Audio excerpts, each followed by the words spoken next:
Batuk kokol boleh menyebabkan radang paru-paru, radang otak serta sawan sekiranya kurang bekalan oksigen ke otak. Baru-baru ni ada penyakit yang makin viral dan menyebabkan kes makin meningkat dan baru-baru ni telah menyebabkan kematian dekat Sabah.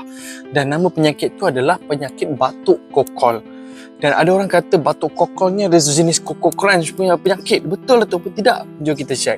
Batuk kokol ataupun nama English dia whooping cough ni adalah sejenis penyakit yang disebabkan satu bakteria yang nama dia Bordetella pertussis. Dan benda ni dah lama dah ada sebenarnya, tetapi kes dia kurang sebab selama ni dalam kita punya imunisasi semasa kita kecil tu ada kita bagi vaksin yang nama dia pertussis lah. Batuk kokol ni disebarkan melalui kita punya batuk, kita punya sesama dan juga cecair yang keluar dari badan kita. Lebih kurang macam virus COVID-19 lah. Apa simptom yang dikata kalau orang tu ada penyakit batuk kokol?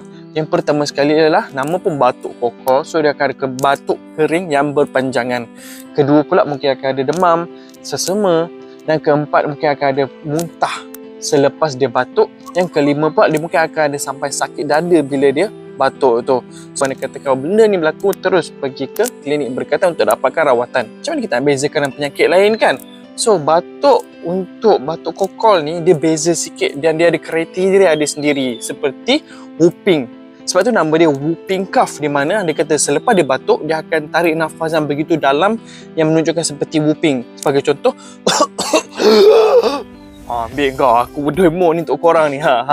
Tapi kita ada contoh dia selepas ni, cuba korang dengar.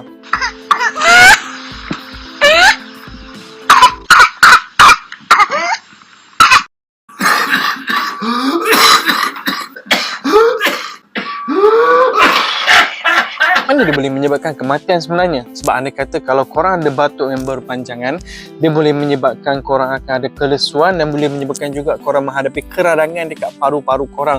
So that's why anda kata kalau keradangan berlaku, ini oksigen pula tak sampai cukup pula kat seluruh badan kita, especially bila sampai ke otak pun tak cukup juga. Itu yang boleh menyebabkan kematian. Apa yang korang perlu buat anda kata kalau korang suspek korang ada benda ni? First of all, pastikan diri korang telah vaksin dengan vaksin pertussis tersebut. Anda kata kalau masa kecil korang tak ambil, sekaranglah korang kena ambil. Kedua adalah terus dapatkan rawatan. Anda kata kalau korang ada simptom-simptom tersebut. Sebab tadi macam saya cakap tadi lah, dia disebabkan bakteria. So dia boleh beri rawatan dengan bagi antibiotik. Cuma untuk budak kena bawa ke hospital sebab risiko dia untuk kena jangkitan paru-paru dan juga untuk keadaan jadi lebih serius tu sangat-sangat tinggi dan boleh menyebabkan kematian. So budak-budak kena bawa pergi hospital tu, pastikan batuk kokol tu dirawat.